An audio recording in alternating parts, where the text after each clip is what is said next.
Hello, welcome back to Life from the Wrist. Hope you're doing well today. Today we are going to be looking at a 1966 Longines tank style watch in a 10 karat yellow gold sold in the USA market.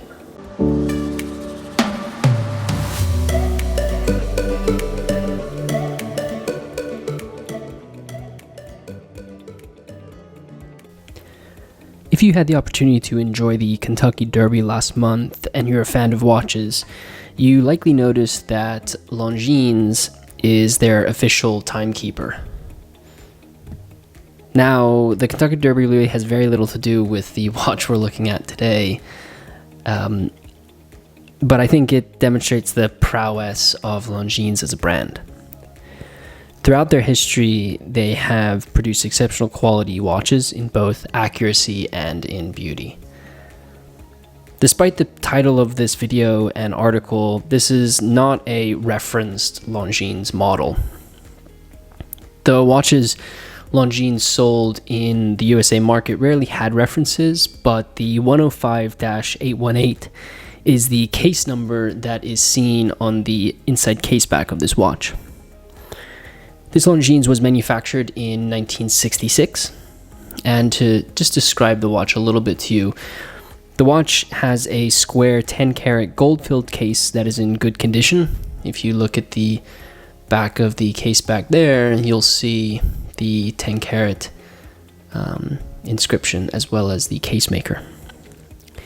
If you look at the watch has a two-piece case construction. So what it has is one piece that includes the top of the case and integrates with the crystal, and then the bottom of the case integrates with the lugs, and the movement of the watch sits inside of that case. So you can kind of see the divide of this case on the side profile. This type of construction makes it very easy to service this watch, as access to the dial and movement is really simple. All you would do is pop the top section of the case off, and you have immediate access to the dial and then the movement. What's really cool about this watch is if you look at the watch from the side, you'll see that the lugs are short and unusually angle up towards the top of the case.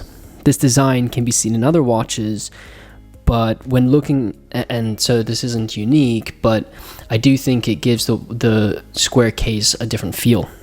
When you look at the watch straight on, as an example, the lugs look like any other tank style watch, but the side profile of the watch is where the design really comes to life. And I think that's what kind of makes this design really special.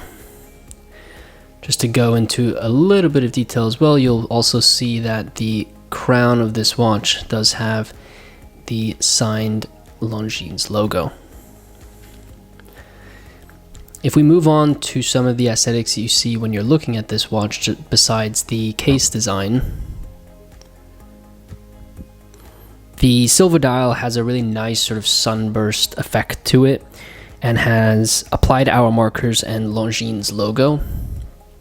The watch has gold tone hands, hour markers, and subsidiary seconds hand at 6 o'clock. When you look at this piece, I think the first thing that comes to mind is the simplicity. I think the simplicity of the watch and its complications makes it quite an understated Longines model. But I think paying attention to some of the smaller details that you see on this watch is really what brings it to life. Like the lug design, the really high quality simple dial really showcase some of the luxurious parts of this specific watch. One of the other things that I really like is if you look at for example, at that top, this lug by my left thumb, you'll actually see a little bit of a reddish hue. There is a little bit of oxidation on the case, which I think makes it stand out as a watch in my mind. So as always, we'll take a look closer at some of the other details of this piece so you can discover more about it. So again, if we turn the watch over, what you'll see is the 10 karat gold filled stamp indicating the material the case was made of. Additionally, there's a stamp that is a circle with an L inside of it. Now, from what we know, the stamp is actually, these types of stamps are indications of the case makers of these watches. In the USA market, oops, I apologize. In the USA market, a lot of the times, or for the majority of the pieces that Longines manufactured and sold, they would work with local case makers in the USA, and then they would sort of marry up their movements with the cases that were produced. And so based on the stamp that we see, this case was likely actually made by the Longines Wittnauer group. Now, of course, more details come to life about this piece inside of the caseback. The inside caseback of the watch is stamped with the Longines Wittnauer logo. Wittnauer was a successful brand in the USA and was acquired by Longines in 1950.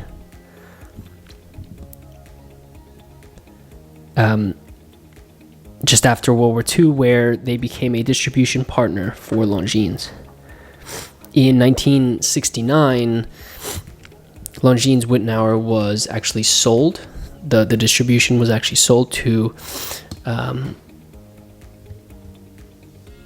apologize about the focus here. I want to make sure that you can get correct, a really good look at this piece while we sort of talk about the history. So as I was saying, in 1969, the Longines Wittnauer was sold to Westinghouse Electric Corporation, and in 1994, Longines ended their distribution relationship with Wittnauer. But during their partnership, many different models hit the market that are of interest to collectors today. So as mentioned, there was that L inside of a circle logo on the caseback. You can see this stamp on the inside caseback as well as the case number. And the serial number. As mentioned before, I believe the L indicates that the case was made by Longines. Longines worked with many different case makers in the USA to produce their cases, so it's quite cool that this case was actually made by the company. Now, with the case deconstructed, one can look at the movement. The watch runs on the caliber 370 manual wind movement. The caliber 370 was launched in 1966 and has a little bit of a tonneau shape to it. These movements were used in many different watches from Longines, including some square models like this, but also some round circular models. One thing that a lot of collectors consider is the way in which these movements sat inside the cases of their watches. The main reason for this is because they wanted to understand how the watch would sort of integrate with the case. On this piece, the lower portion of the case has an indentation where the movement sits. And as mentioned, many collectors favor this type of design so that the movement sits tightly in the case and won't be impacted as much by shock. As you can imagine would be the case in watches that just were sitting in round cases. But although, it is worth just, reminding everyone that shock will always have an impact on watches, no matter the case design. The caliber 370 is a 10.25 by 9 line movement, has 17 joules, and has a 49-hour power reserve. The movement oscillates at a frequency of 19,800 VPH. Of course, given how Longines produced their movements during this era, the movement is really beautifully finished, had a really high quality. The balance wheel bridge is stamped with the import code LXW. This inscription was the import code used by the Longines Wittnauer group when they imported movements from Switzerland to the USA. So it's likely that the movement was imported. The movement was put together in Switzerland, shipped and imported to the USA. And then it was, if we combine this with the information about the fact that this case was likely made by Longines, we know that the movement and case were married together by the Longines Wittnauer group. if we look at this watch on the wrist, it obviously is going to be a little bit of a smaller tank style watch. You can see it fits fairly nicely on my wrist. If you do have larger wrists, it will probably seem a little bit on the smaller side for you. So this is either a dress watch, or for those who have smaller wrists. I apologize about this focus. There we go. Or if you are just comfortable wearing smaller watches, this is a really great example. So most would consider this Longines as more of a dress watch, given its sizes, but style has really evolved, and they're kind of evolving and are individual to each person. And so it is not uncommon to see these types of watches being worn more frequently outside of black tie events. I think the understated nature of this watch kind of flies under the radar, but the wearer and perhaps more observant individuals will understand how great of a watch this really is. I hope you enjoyed taking a look at this really beautiful Longines. I think tank-style watches have obviously become very, very popular sort of with the growth and interest in brands like Cartier and Piaget. And obviously these brands have had a lot of success, especially on the vintage market. I think this watch is a really great reminder that brands like Longines have equally as interesting pieces, especially when you get something like this where you have such interesting lug design. And as I mentioned sort of in the video, we are seeing these pieces being worn every day, as opposed to just to sort of black tie or very formal events. And so I think that's a really exciting sort of growth of the industry, especially vintage watches like this one. And I think it allows for brands like Piaget, Cartier, but also brands like Longines to really shine. So I really loved covering this specific piece. As always, there will be an article on lifefromthewrist.com. You can see a link to that in the description of this video, where we go in depth about this piece. You can also see some of the additional details that were mentioned throughout the video.